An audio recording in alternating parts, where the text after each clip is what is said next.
Alô, amigos, um abraço. Estamos aqui em mais uma apresentação do programa Conversa com Batalha. Este papo aqui, descontraído, de todos os sábados, a partir das 13 horas e 30 minutos, aqui na TV Atalaia. Meus amigos, nós traremos hoje aqui, em nome da Unicred, que é mais do que um banco, é a sua cooperativa de crédito, o vereador Irã Barbosa, vereador do Partido dos Trabalhadores, do PT, e que tem marcado a sua política e a sua vida na política, não só como vereador, como também como ex-deputado federal, pautando sempre por uma linha de coerência e firmeza nos seus pontos de vista. E hoje nós traremos aqui dois pontos que estão sendo discutidos no momento na esfera federal e também agora na esfera municipal. Um deles diz respeito à questão da redução da maioridade penal, que os senhores sabem. Há poucos dias, a Câmara Federal, em uma segunda votação, após derrubar esse projeto de redução da maioridade penal, terminou por aprovando, e aí iremos agora continuar na sequência, mas isso tem criado até agora desentendimentos e opiniões diversas, opiniões contraditórias. Este é um tema que nós iremos abordar com o Irã. E o outro tema é a polêmica a respeito da ideologia de gênero nas escolas, que há cerca de 15 dias provocou também muitas discussões na Câmara de Vereadores de Aracaju. Então, a partir de agora, aqui pela sua TV Atalaia, no programa Conversa com Batalha, em 2 minutos, o vereador Irã Barbosa. As pessoas descobriram lá atrás que precisavam unir forças. Perceberam que o rico dinheirinho do seu trabalho poderia ficar mais forte se somassem suas economias para multiplicar recursos e realizar seus projetos. A Unicred Aracaju presta todos os serviços bancários. E melhor, os lucros retornam para o seu bolso. Na Unicred, você é o dono do banco. Agora, a Unicred completa 15 anos de Sergipe. Pertinho de você, na Avenida Francisco Porto, 45. Muito bem. Estamos aqui com o programa Conversa com Batalha, este encontro de todos os sábados. Vereador Irã, satisfação muito grande recebê-lo aqui pela primeira vez. Satisfação toda minha, Batalha. Prazer, quero cumprimentá-lo, cumprimentar todos os telespectadores que lhe acompanham e desejar sucesso aí nesse programa que já está ocupando o espaço dos sábados à tarde. Muito bem. Irã, nós estamos acompanhando aí, não é uma discussão de agora, mas após a aprovação na Câmara, em segunda votação, a redução da maioridade penal, a polêmica continua em todas as instâncias no Brasil. Você, não só como um vereador, um ex-deputado federal, um homem também profundamente conhecedor das leis e do direito, qual é a sua opinião com relação a essa questão da redução da maioridade? Veja, Batalha, esse debate é um debate de fato que não é recente, é um debate que se faz no Brasil há bastante tempo, desde a década de 90. Você veja que a Constituição Federal ela é de 88, e já na década de 90 havia iniciativas e tentativas de mudar o procedimento que define que no Brasil a maioridade penal ela se alcança a partir dos 18 anos de idade. Então não é um debate novo, é um debate antigo. Na Câmara Federal, inclusive, há inúmeros projetos de lei das mais variadas matizes e com os mais variados tipos de manifestação que tentam, em resumo, também fazer essa redução da maioridade penal. Portanto, é primeiro dizer que não é um tema inovador, é um tema que se debate há bastante tempo. Eu sempre me debrucei sobre esse tema, primeiro como educador, que sou, segundo como militante do movimento de direitos humanos e depois, na condição de político, também passei a me preocupar bastante com isso, ler bastante, ainda nos bancos quer seja da licenciatura em História na Universidade Federal do Sergipe, quer seja no bacharelado de Direito, nós tínhamos o debate em torno das questões que envolvem maioridade penal. Então é um tema que eu tenho discutido bastante. E com um detalhe, Batalha, sempre soube que, sobretudo, não na década de 90, mas passada a década de 90, o final da primeira década deste século, nós começamos a ter uma espécie de formação de opinião no nosso país em torno da necessidade dessa redução. Então, eu tenho consciência de que todas as vezes que debato o tema da maioridade penal, em muitos espaços, a opinião que expresso, que é de ser contra essa redução, não é a opinião majoritária. Faço isso com muita consciência, com muita tranquilidade. Faço esse debate, inclusive, em momentos eleitorais, para não enganar o eleitor que vota em mim. O eleitor que vota no vereador Irã Barbosa, que votou no deputado federal Irã Barbosa, votou sabendo qual era a posição que eu tinha e tenho sobre este tema, que é de não aceitar como uma medida razoável a redução da maioridade penal, por vários argumentos que, ao longo dessa minha vida militante, eu fui acumulando. Eu queria dizer, primeiro, que tem um debate que, evidentemente, no âmbito do Congresso Nacional foi superado, mas ele não está superado do ponto de vista das relações entre os poderes, que é o debate da possibilidade de nós termos emenda constitucional para tratar desse tema. Eu sou daqueles que seguem uma linha,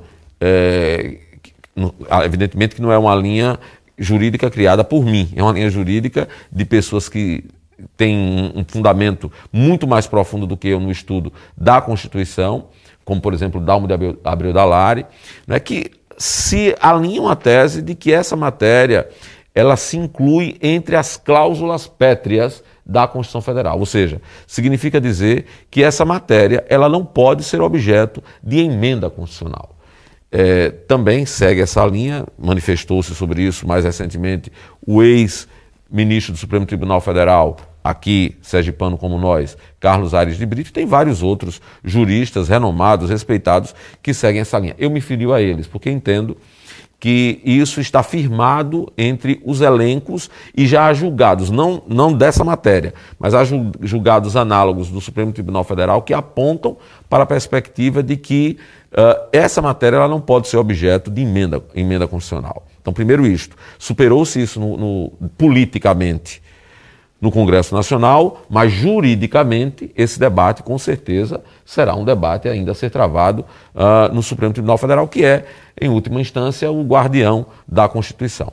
Mas, fora isso, eu tenho elementos outros que me convencem de que a redução da maioridade penal ela não é uma medida acertada. Primeiro, elementos de caráter pedagógico. Eu acho que o ser humano que está nessa faixa etária é um ser humano que ainda está em formação.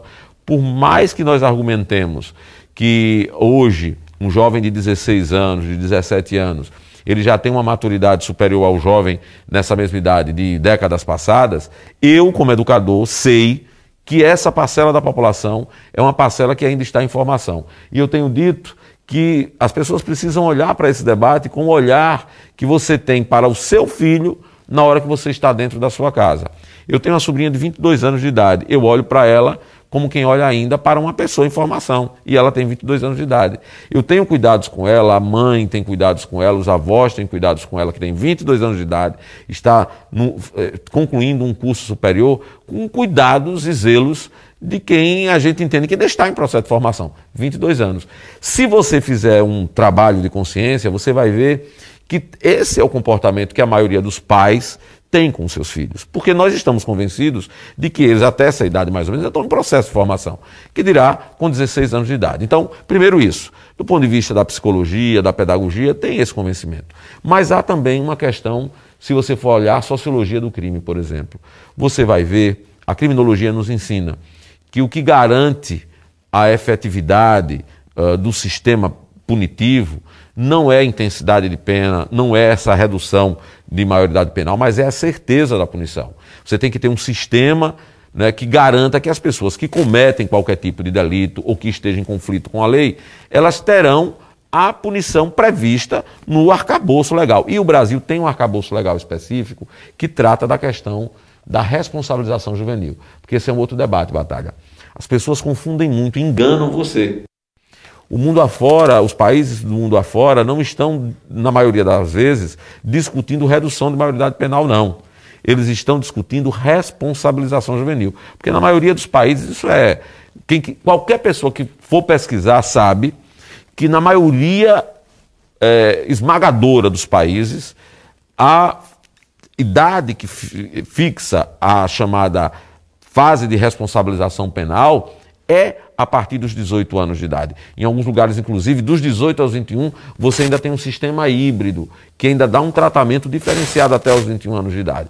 Quem pesquisa direitinho sabe disso. Mas o que está acontecendo agora, o movimento que está acontecendo na maioria dos países em alguns que já haviam reduzido efetivamente a maioridade penal para 16, 17 anos, eles estão revendo isso, porque é uma sinalização da ONU de que os países têm que elevar a sua maioridade penal e não reduzir como estamos querendo fazer aqui no Brasil. Mas outros países estão buscando responsabilizar a sua juventude, o que no Brasil já foi feito lá atrás, quando nós criamos o Estatuto da Criança e do Adolescente, que é uma legislação mundialmente respeitada, como uma das legislações mais avançadas nessa área. Oira, você me permite? Pois não. Aí a pergunta que muitos fazem é o seguinte: o menor de 16 anos, de 18 anos, entre 16 e 18 anos, ele pode, por exemplo, escolher um presidente da República, pode escolher um governador, um vereador, e ele não pode, então, ser responsável pelos seus atos? Fazem muito essa pergunta mesmo, Batalha.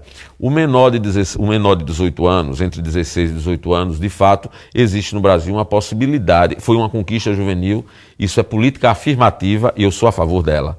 Política afirmativa, uma conquista juvenil. Você que atinge 16 anos, você tem a faculdade de votar. Você não é obrigado a votar. Primeiro é bom esclarecer que a obrigatoriedade do voto, ou seja, a responsabilização eleitoral do jovem brasileiro se inicia aos 18 anos de idade. A responsabilização. Agora, a partir dos 16, você tem a faculdade, é facultativo o direito de votar. Mas tem um detalhe que eu sempre gosto de chamar a atenção. Veja como há uma associação entre longevidade e responsabilidade. A legislação brasileira, a mesma legislação que diz que a partir dos 16, que é a Constituição Federal, que a partir dos 16 anos você pode, se quiser votar, ela proíbe que o menino de 16 anos seja votado. Ele pode votar, o menino ou a menina, mas ele não pode ser votado. Porque para ser vereador, eu sou vereador. Se eu tivesse menos de 18 anos, eu não podia ser, porque para ser vereador você tem que ter no mínimo 18 anos de idade. Para ser deputado, você tem que ter no mínimo 21 anos de idade. Para ser presidente, para ser senador, você tem que ter no mínimo 35 anos de idade. Por que a lei faz isso? Porque a lei reconhece que há uma gradação de maturação, de maturidade que você vai adquirindo com o passar do tempo. Nós temos que reconhecer isso também para os nossos jovens. E temos que reconhecer que no Brasil nós temos um sistema que pune os jovens e que ele tem sido praticado. Mente quem diz, não posso dizer de outra forma, mente quem afirma, que o Brasil é o país da irresponsabilidade para a punição em relação aos jovens. Nós temos uma legislação que estabelece punições para a juventude que vão desde uma simples advertência até a privação de liberdade. E os dados do Ministério da Justiça provam que todas as unidades federativas brasileiras adotam essas medidas e que nelas a maior parte das medidas que são adotadas, as medidas socioeducativas, para os jovens que estão em conflito com a lei, são justamente as medidas mais graves. Inclusive a internação é uma das mais utilizadas. Então eles estão sendo punidos, né? Não são os jovens que cometem... A juventude brasileira não é a maior praticante de crimes no Brasil. A maior parte dos criminosos são adultos, não são jovens. Então acho que está havendo uma certa distorção. Eu sou contra por princípios pedagógicos, psicológicos, sociológicos, históricos, criminais e também porque tem tido uma certa manipulação da opinião pública em relação a esse tema. Antes de mudarmos o assunto, eu concluo lhe perguntando o seguinte: a solução seria o quê? A ampliação do período de internação, como defende agora o senador José Serra, visto que às vezes a pessoa pode cometer, um menor desse pode cometer um crime estando a 24 horas ou a 48 horas de completar a maioridade. Então seria essa uma... Veja, eu defendo que a solução é nós garantirmos mais políticas públicas que assegurem, né, a inclusão da juventude.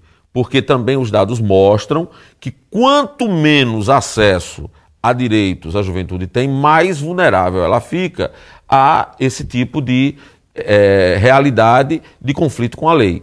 Os dados mostram que dos poucos jovens, percentualmente falando, que estão em conflito com a lei, a maior parte esmagadora deles não conseguiram concluir o ensino fundamental, o que mostra que a negação de um direito, que é o direito à educação, leva a uma possibilidade de fortalecimento do conflito da juventude com a lei. Portanto, o que eu defendo é que deve haver mais políticas públicas. Agora, é claro, há que ter um sistema que possa...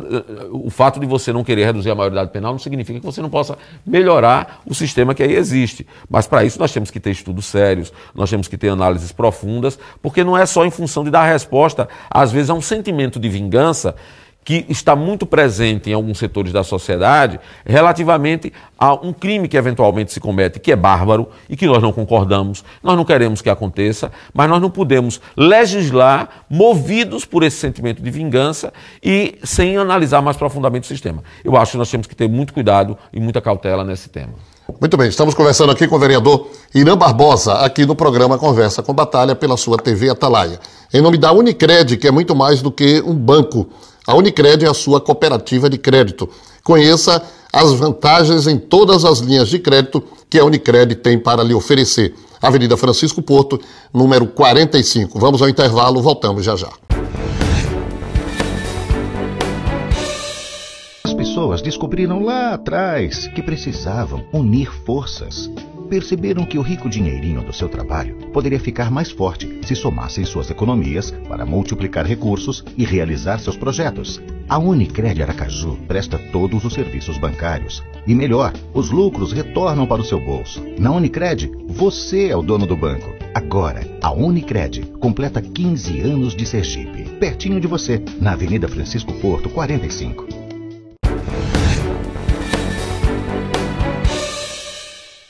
Muito bem, voltamos aqui com o programa Conversa com Batalha. Vereador Irã, outro ponto muito polêmico e que inclusive há alguns dias levou até o arcebispo de Aracaju, Dom José Palmeira Lessa, a manifestar-se duramente, a comparecer à Câmara de Vereadores, é a questão da ideologia de gênero nas escolas. Como é que o vereador se posiciona com relação a essa questão?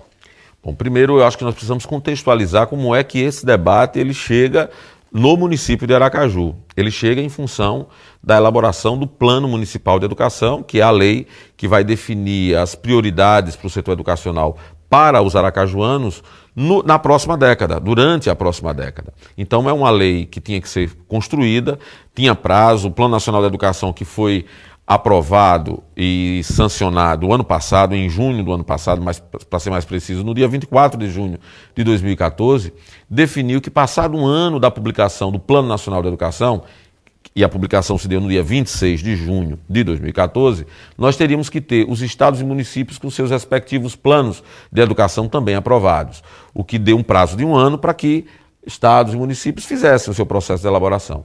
Em Aracaju, lamentavelmente, a Secretaria Municipal de Educação ela esperou o final do prazo para tomar a iniciativa, a despeito de eu, por exemplo, como vereador, ter chamado a atenção diversas vezes na tribuna da Câmara, de ter feito expediente, inclusive indicações lembrando a data e reivindicando que o processo fosse desencadeado para que a população pudesse participar, porque a lei diz, ela não estabeleceu só um prazo, ela estabeleceu também um método, e o método era um método participativo, com ampla participação popular. E não se faz ampla participação popular em pouco tempo. Isso implica em você ter um processo de envolvimento das pessoas, isso implica, portanto, em convencer as pessoas a participarem do processo de elaboração deste plano. Lamentavelmente, no âmbito municipal, a Secretaria Municipal de Educação ela terminou desencadeando esse processo no apagar das luzes, na finalização do prazo. Tivemos uma conferência de educação para elaborar um plano para 10 anos, que teve uma pré-conferência de uma noite e uma conferência que foi uma abertura de uma noite e um dia de trabalho. Eu, sinceramente, não entendo que esse processo seja um processo legítimo, acertado, inclusive processo legalmente definido pelo PNE, que é a Lei 13.005 de 2014.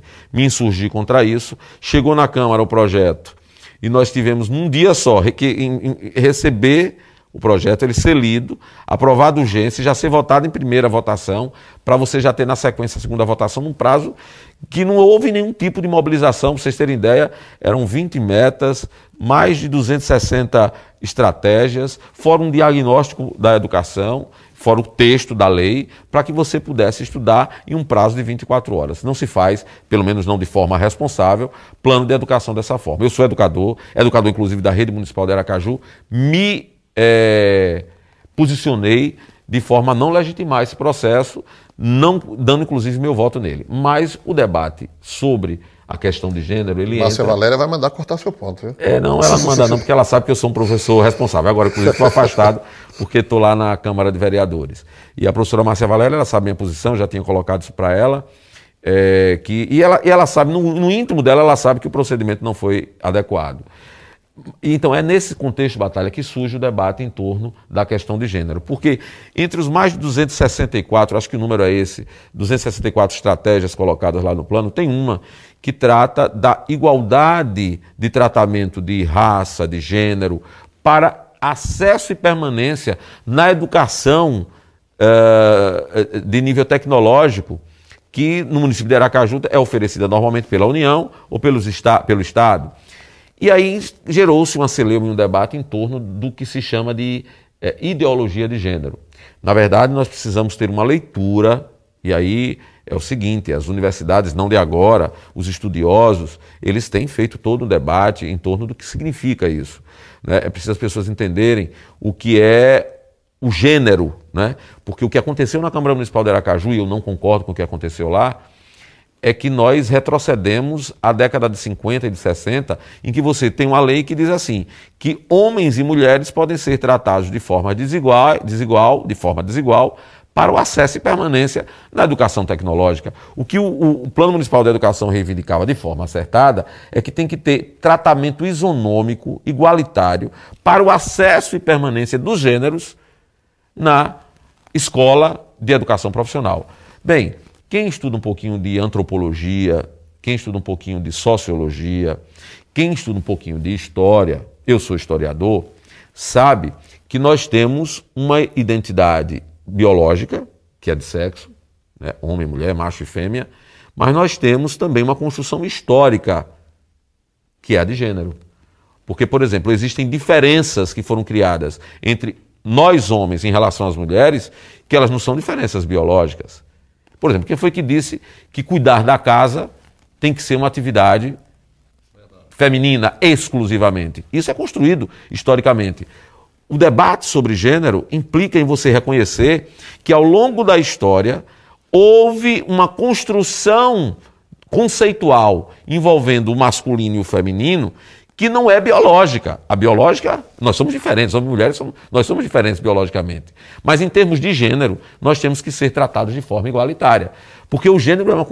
E aí Foucault nos ajudou muito a entender a microfísica do poder, como é que trata disso. Então, há que haver uma análise um pouco mais acuidada. Então está havendo uma má interpretação. Tá, no meu entendimento, uma profunda má interpretação, e nós voltamos, tirando isso de lá, nós retrocedemos ao período que permite um tratamento diferenciado entre homem e mulher. Eu sou de uma geração que, quando criança, assistiu a mãe ter que ter a permissão do pai para trabalhar fora. Verdade, você sabe que verdade. Legalmente era exigido, uma mulher não podia ter sua carteira de trabalho assinada se o marido não desse o aceite. O que nós fizemos agora foi retroceder a isto, reconhecer esse tipo de tratamento diferenciado. Eu não posso, como educador, ainda hoje existe isso, aceitar. Né? Pois ainda é, hoje. Na cabeça, mas a lei não tolera mais, nós avançamos. Claro. Por isso que eu estou dizendo que nós estamos retrocedendo. Aqui estamos excluindo isso.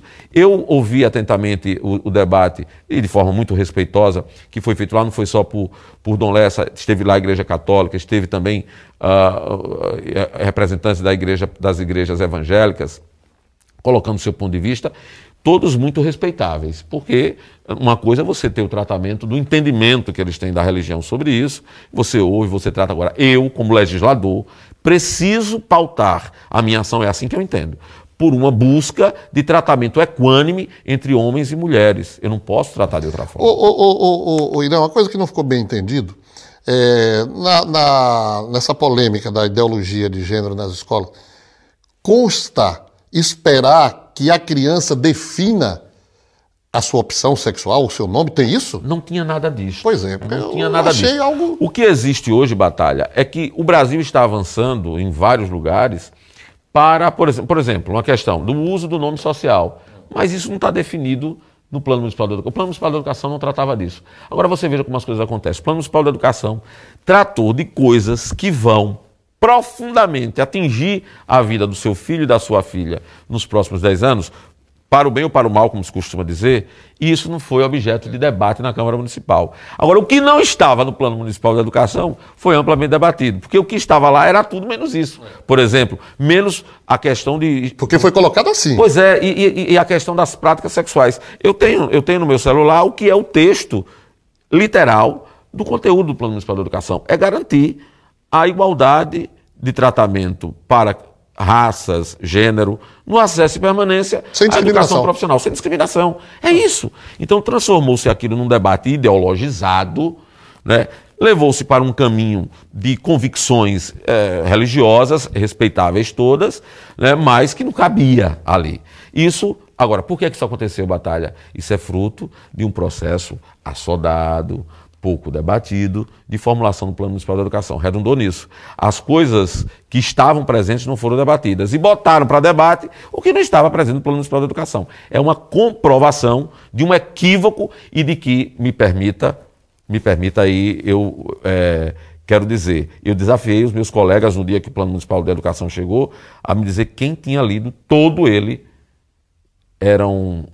Eu não me lembro agora nem o número de páginas, mas você já deu para ter uma ideia. Você tem um diagnóstico, que era longo, você tem um corpo de uma lei e você tem um anexo com quase 270 estratégias para você analisar. Cada uma exigindo de você análise, cotejamento, comparação.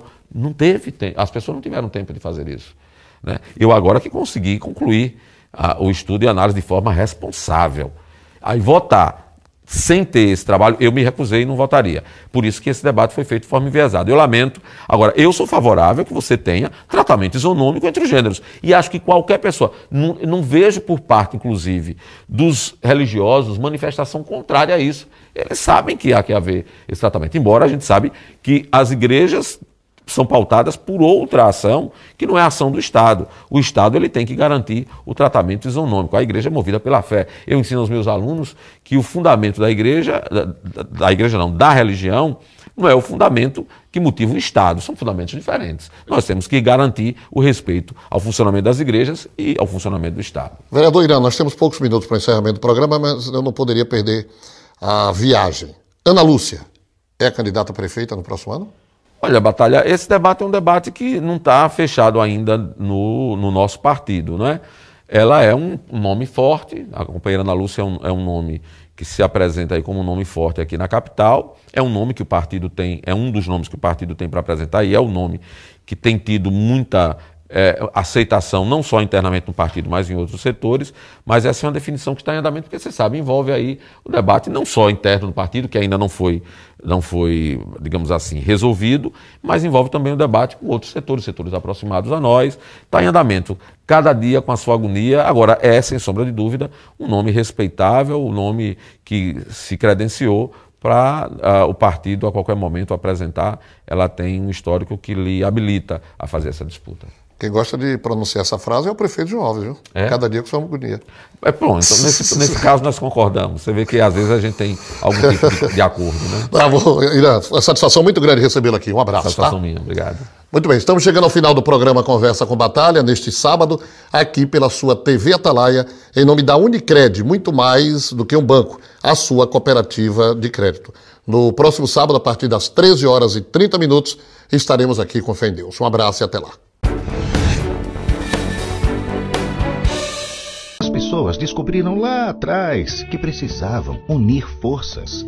Perceberam que o rico dinheirinho do seu trabalho poderia ficar mais forte se somassem suas economias para multiplicar recursos e realizar seus projetos. A Unicred Aracaju presta todos os serviços bancários. E melhor, os lucros retornam para o seu bolso. Na Unicred, você é o dono do banco. Agora, a Unicred completa 15 anos de Sergipe. Pertinho de você, na Avenida Francisco Porto, 45.